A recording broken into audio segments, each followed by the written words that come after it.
Cool. We back. What's up, guys? Welcome back to another video. The TA is down. It's very down. Uh, went to go drive it the other day, and like I said, I was having issues with it stumbling and starting when I was talking about how I switched the relays and stuff. So I knew we were having some issues with the fuel pump. I went and talked to my dad, and he said him and my brother, whenever he owned it, did the fuel pump 12 years ago. And with the car sitting for however many years it sat, the old factory unit went bad on me. It wasn't torn like this. I ripped it off, but it was already falling apart like really bad. It's flaking off right now. So ordered a whole new fuel pump assembly unit. Have my Racetronix. Get that out of there. Here it is. Get the part number. Racetronix Hotwire fuel pump kit, wiring kit. Um, I'm glad I found this out sooner rather than later. Um, like I said, I was having issues, and the car didn't feel right. Didn't feel like it was running 100%.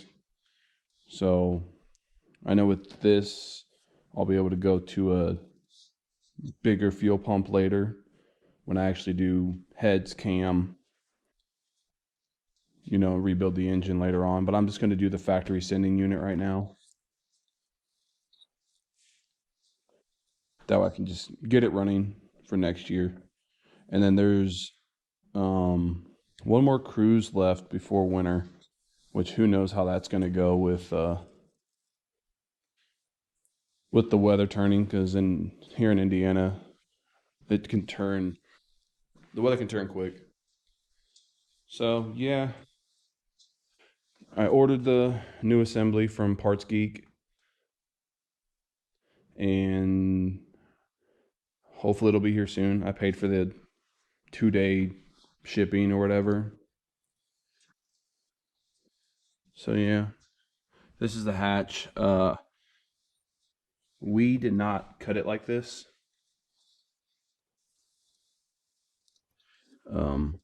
This is how it came. So obviously it folds down. We got some screws. Right there's one. Some screws that we put in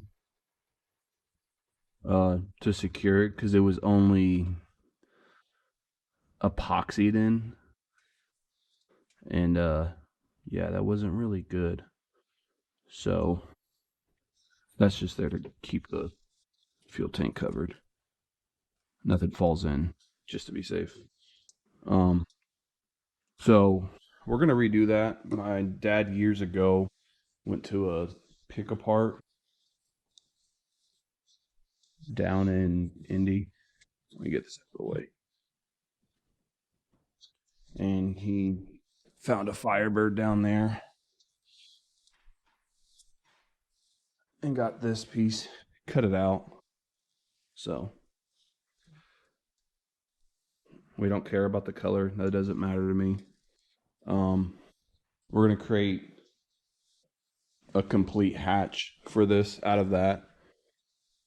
So depending on where the other supports are, which I think it's right here where these dimples are, because I think that's what this is, where it's factory spot welded is how they do that.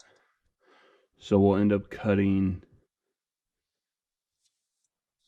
a large enough piece across here, all the way to here probably, and creating one big trap door just to have the ease of the access. But if any of you 98 guys wanted to know how far back you have to cut, it's actually really far. Let me grab the light. So I want to say on the 99 and up, it's that 3 hose design where they come in from this way. On the 99s, you have these 2 lines here, and then there's 2 other lines over here. And obviously, I think whenever they first cut it out, they cut this part, and then they realized they needed to go back further because of where the fuel lines were. So they just probably did their research and looked it up and realized they needed to cut all the way back to where it goes down to the back seats, or just that back bench seat that these cars come with. So I would suggest definitely cutting all the way back so you have a larger opening so you can get to these quick release fuel line connectors back here. Just to make it easier to gain access to the fuel pump. And I would also suggest cutting back just about to right here across. That way you have the full opening, because this is kind of underneath this lip here. But like I said, with that other piece that we're going to install in here, we'll probably end up cutting this back a little further. That way we gain complete access over this hole here, and we're able to pull the fuel pump out a little easier instead of clocking it and moving it weird. So yeah, that's how far back you got to cut it on the 98s. 98, probably 97s. Because like I said, the top of the fuel pump is different between the 98 and 99s. Like, so this is where those 2 lines come in here, and then those lines, these ones go way back, just right behind the back seats, and you got to gain all your access to get to these quick release. And then you'll notice too that the top of this is different than, like I said, the 99s and up. You have your, what is this, 4-wire connector here, and then there's a sensor that goes on there. I think I have it over here. I just set it aside because I don't want to lose it, just in case. I think the new one's going to come with it. But this sensor, it's a 3-wire, 2-wire. I just took it out because I did not want to lose it. It is this wire here. So yeah, it's a 3-wire connector that sits in here, and this comes across and it clips into here, but this slides into this rubber grommet here. I'm gonna put this back because I do not want to lose it.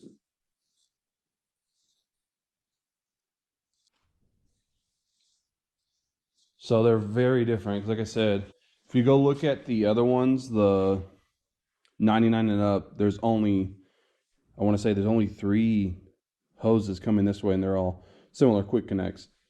But the connectors up here are way different. It's a different release. It's kind of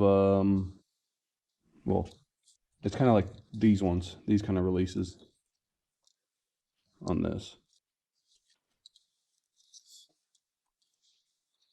But at first, I didn't think this was going to work because I didn't see the same fittings that were up here. But Racetronix did a great job. You have to read these. Read the instructions, people. It will help you get so much further, and you won't get as confused. But I'll go underneath and show you where those connectors are, so you guys kind of have an idea on where to disconnect. I want to make sure you don't knock anything. Don't worry, the car is secured. So right up there is where the 2 harnesses connect into this bulkhead. There's one here and one to the side. You pull the red tab connectors, and then you lift up on the tab, slide them out, lift up on the tab, slide them out, and then they go up and over the tank there, kind of right there where that tube is. It'll go up here and then right there to the top of the tank. Hopefully you guys can see that. So yeah, when the new one gets in, same thing. I'll just run the wires down from up there, plug them in. I'll wire in that Racetronix Hotwire kit first. I'll get that because you gotta de-pin some things and swap out some of the pins on the harness into the 8-pin bulkhead, and then you got to take the ones that were in that one and go into the Racetronix connector. So yeah, that's what we got. And since we're down here, we got some light. Hopefully you guys can see that. So this is the true dual exhaust. This is that upper panhard bar where it has that dip. So these can go over because the factory one just goes straight across and connects up there. Yeah, this is the BMR. I want to say BMR or UMI, one of the two. BMR maybe, but there's the upper one. This one I got from that other company that I got the torque on from. These are the lower control arm relocation brackets. It just takes them from this factory location down a little lower. It's supposed to help with getting traction a lot better. I think it helps with wheel hop. It lowers it significantly from getting wheel hop too bad. So yeah, not bad. Some of these came with the Speed Engineering kit. These clamps, they seem to be all right. They seem to be holding pretty good. So yeah, you can kind of see how the exhaust routes underneath. Two are quad tips. But yeah, hopefully that new assembly comes in, and I can get that all wired in. I'll make sure I do a video on that. I just wanted to come out here and give you guys an update on the car and how wonderful it's doing. It is what it is. I'm learning. My dad did all this last time. Him and my brother, because I was too busy enjoying the Trailblazer to hang out and watch. But he was like, he saw he had to drop the exhaust. I think you got to remove the panhard bars to get the fuel tank to drop. So luckily I had stopped him before him and my brother got that far. They got the exhaust off. But luckily I had did some research and I was like, hey, check and see if someone had a trap door cut into the car before you waste your time dropping everything. And he was like, there's no way that there's a trap door. But, he pulled back the carpet and lo and behold, there it was. But yeah, I just kind of wanted to give you guys an update. Of course, radiator, E-fan, just did that. And yeah, this poor thing went out, which it didn't help that I'm sure with what fuel was in there, it couldn't have been very good. And I ran the car for a while. I didn't even drain the old fuel that it had in it because we had kept filling it up for a little bit, but I'm assuming the fuel from whenever we had filled it up at the house that we lived at on the south side of town, whenever we moved to the north side, I'm sure because after that the car had sat for a while, and we had turned it on and ran it for a little bit, and I made sure I went and got 93 octane to put in the keep it in the car. That way, you know, the fuel kind of still stayed good, but I'm sure with how long the car sat, the fuel went bad. And that being done 12 years ago, you know, and us not actively keeping up with the fuel inside of it and putting a fuel stabilizer or even draining the tank, I'm sure that was probably the main cause of why this fuel pump went out. Of course, my hat turned sideways, didn't it? Yeah. Oh well. So yeah, uh, I'm sure I'm gonna add whenever the new assembly comes in. I'll add it in with this video. I don't want to do like multiple little videos, but yeah, when that comes in, I'll get that done. So yeah, be on the lookout for that video. Like I said, hopefully it comes in. I can get it done fairly quickly. I should. Everything's accessible. Um, and then hopefully things run good after that. And I'll get it back on the road, and then I'll get into winterizing it, which there's not much to do in that. It's in a garage, so I'm not really going to winterize it. I'm just going to get a car cover for it, keep it covered up, put a battery tender on it, because I'll be moving it in and out during the winter, because I obviously have the Trailblazer on that bay, and this bay is going to be this side of the garage, not bay, but whatever. This side of the garage is mainly where I do my brake changes, oil changes, or just do just general mechanic and maintenance work on my family's vehicles. Help them out whenever I can. So, once that's done, though, if anything else arises with this car, like mechanically, I'm not gonna fix it. I'm not gonna work on it until next year, like probably springish time. Because I want to get this. I want to get this thing really buttoned up, because there's not much to do. The fuel systems ran.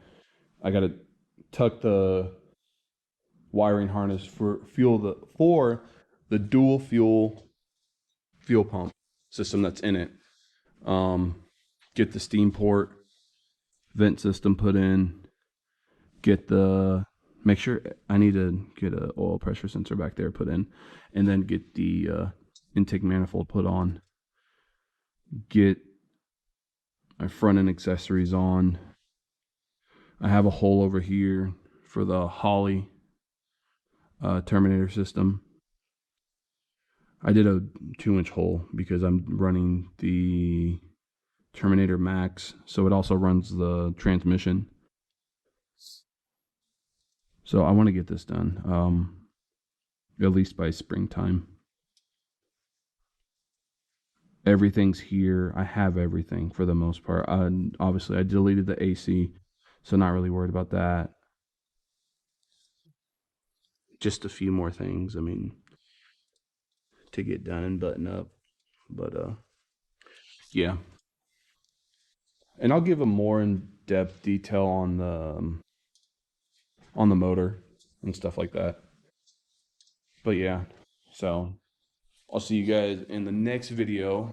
Not the next video. It'll be a continuous to this video of getting this wiring harness put in and getting the new fuel pump assembly put in. And like I said, I'll go over these instructions in the video. That way, for any of you guys that have a 98, I'm assuming Firebird and Camaro, they have the same in this year. Because on Racetronix, it says only for 98. So, only for the 98 will this harness work for it.